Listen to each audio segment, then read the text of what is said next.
আসসালামু আলাইকুম প্রিয় দর্শক, সকলকে আমন্ত্রণ জানাচ্ছি আজ শনিবার 28শে জুন 2025-এর খুবই গুরুত্বপূর্ণ নতুন নিম্নচাপ ও লঘুচাপের গুরুত্বপূর্ণ আবহাওয়ার খবরে। আগামী 72 ঘন্টার মধ্যেই আবহাওয়ায় আবারও শুরু হতে যাচ্ছে বিরাট বড় পরিবর্তন। 30শে জুনের মধ্যেই বঙ্গোপসাগরের বুকে আরও একটি নতুন নিম্নচাপের সম্ভাবনা। এমন অবস্থায় বাংলাদেশ আবহাওয়া অধিদপ্তরের তরফ থেকে জানানো হলো 30শে জুনের পর হতেই দেশের মধ্যে আবারও টানা 5 দিন থেকে 7 দিন মতো মাঝারি থেকে ভারী বৃষ্টিপাত হতে পারে দেশের বিভিন্ন জেলায়। তো সম্পূর্ণ আপডেট থাকছে এই ভিডিওটিতে। কে কোন জেলা থেকে দেখছেন কমেন্ট করে জানিয়ে দিন। আর প্রতিনিয়ত সঠিক আবহাওয়ার তথ্য পেতে আমাদের ইউটিউব চ্যানেলটিকে অবশ্যই সাবস্ক্রাইব করে নেবেন। তো প্রিয় দর্শক, আমরা শুরুতেই এই পর্যায়ে চলে আসলাম নিম্নচাপের আপডেটে। শুরুতে আমরা দেখব আগামী 30শে জুনের মধ্যে যে বঙ্গোপসাগরে একটি নিম্নচাপ তৈরি হতে চলেছে সেটি কোথায় আঘাত হানতে পারে এবং কোন কোন অঞ্চলগুলোতে বৃষ্টি বা বজ্রসহ ভারী বৃষ্টিপাতের সম্ভাবনা রয়েছে সেই আপডেট আমরা শুরুতে দেখব।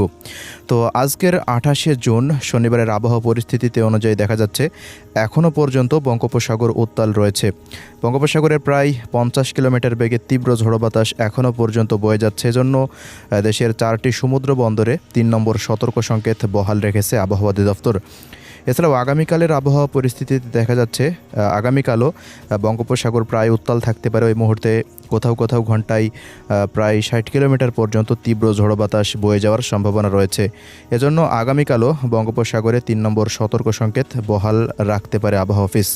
এছাড়া প্রিয় দর্শক, আগামী 30শে জুন নাগাদ দেখা যাচ্ছে বঙ্গোপসাগরের বুকে আরও একটি নতুন ঘূর্ণাবর্ত তৈরি হচ্ছে এবং সেই ঘূর্ণাবর্তটি একটি সুস্পষ্ট লঘুচাপ বা নিম্নচাপে পরিণত হওয়ারও সম্ভাবনা এই মুহূর্তে রাডার থেকে দেখা যাচ্ছে। তো আগামী 30শে জুন নিম্নচাপটি যেই মুহূর্তে উপকূলের কাছাকাছি অবস্থান করতে পারে ওই মুহূর্তে খুলনা, বরিশাল ও চট্টগ্রাম বিভাগের উপকূলীয় অঞ্চল জুড়ে প্রায় ঘন্টায় 60 থেকে 80 কিলোমিটার বেগে তীব্র ঝড়ো বাতাস বয়ে যেতে পারে।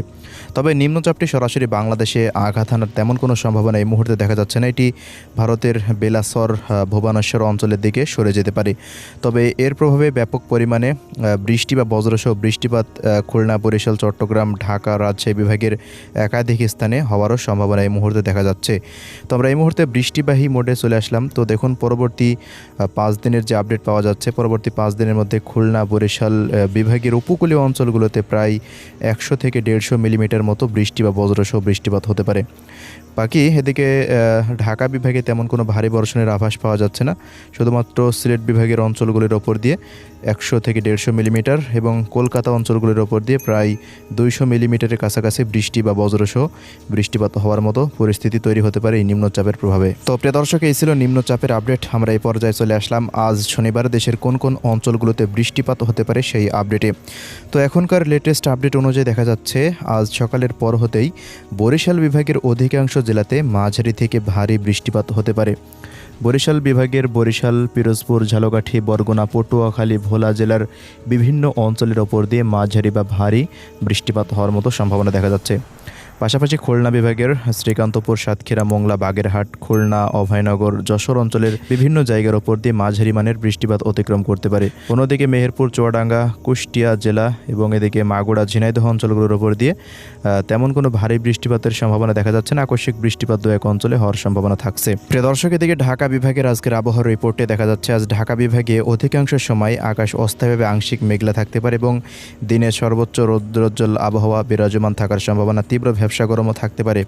তবে মাঝে মধ্যে কিছুটা বিক্ষিপ্ত বৃষ্টিপাতও 2-1 অঞ্চলে হতে পারে।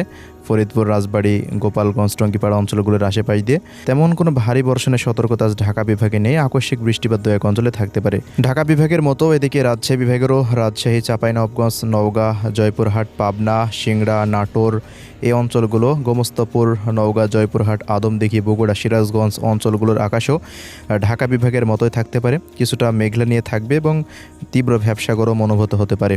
2-1 অঞ্চলে আকস্মিক বৃষ্টিপাতও হওয়ার সম্ভাবনা থাকছে রাজশাহী বিভাগে। সিলেট বিভাগের আবহাওয়া রিপোর্টে দেখা যাচ্ছে আজ সিলেট, সুনামগঞ্জ, মৌলভীবাজার, হবিগঞ্জ জেলাগুলির ওপর দিয়ে তীব্র রোদ থাকবে সারাদিন এবং 2-1 অঞ্চলে কিছুটা আকস্মিক বৃষ্টিপাত হতে পারে রাত 12টার পর। এবং ময়মনসিংহ বিভাগের ময়মনসিংহ, শেরপুর, জামালপুর অঞ্চলগুলোর ওপর দিয়েও আকাশ পরিষ্কার থাকতে পারে। তেমন কোনো ভারী বৃষ্টিপাতের সম্ভাবনা থাকছে না। রংপুর বিভাগের রংপুর, দিনাজপুর, ঠাকুরগাঁও, পঞ্চগড়, নীলফামারী, লালমনিরহাট, কুড়িগ্রাম ও গাইবান্ধা জেলার বিভিন্ন অঞ্চলের ওপর দিয়ে আকাশ কিছুটা মেঘলা থাকতে পারে। তবে ভারী বৃষ্টিপাতের কোনো আশঙ্কা নেই আজকে। এদিকে চট্টগ্রাম বিভাগের আবহাওয়া রিপোর্টে দেখা যাচ্ছে ফেনী, নোয়াখালী, লক্ষ্মীপুর, চাঁদপুর অঞ্চলগুলো এবং চট্টগ্রাম, এদিকে কক্সবাজার অঞ্চলগুলোর 2-1 স্থানে বিক্ষিপ্ত কোথাও ভারী বৃষ্টিপাত হতে পারে। অপরদিকে কুমিল্লা, ব্রাহ্মণবাড়িয়া অঞ্চল, এদিকে খাগড়াছড়ি, রাঙ্গামাটিতে তেমন কোনো ভারী বৃষ্টিপাতের আভাস নেই। কলকাতার আবহাওয়া রিপোর্টে দেখা যাচ্ছে উত্তর দক্ষিণ চব্বিশ পরগনা, নদিয়া এই অঞ্চলগুলোতে ভারী বৃষ্টিপাত হতে পারে। তবে পুরুলিয়া, বাঁকুড়া, বর্ধমান, হাওড়া, হুগলি এই অঞ্চলগুলো, শান্তিপুর, কাটোয়া, বীরভূম, মুর্শিদাবাদ, মালদা, উত্তর ও দক্ষিণ দিনাজপুর থেকে শুরু করে এদিকে শিলিগুড়ি, দার্জিলিং, জলপাইগুড়ি, আলিপুরদুয়ার, কোচবিহার, কালিম্পংয়ে তেমন কোনো ভারী বৃষ্টিপাতের আভাস পাওয়া যাচ্ছে না রাডার থেকে। দু এক স্থানে আকস্মিক বৃষ্টিপাত থাকতে পারে, তবে রাডারে সেটি এই মুহূর্তে দেখা যাচ্ছে না। ত্রিপুরা রাজ্যের আবহাওয়া রিপোর্টে দেখা যাচ্ছে আমবাসা, আগরতলা, রামপুর, আইজল, শিলচর অঞ্চলগুলোতে ঢাকা বিভাগের মতো আবহাওয়া বিরাজমান থাকতে পারে, তেমন কোনো ভারী বৃষ্টিপাতের সম্ভাবনা নেই।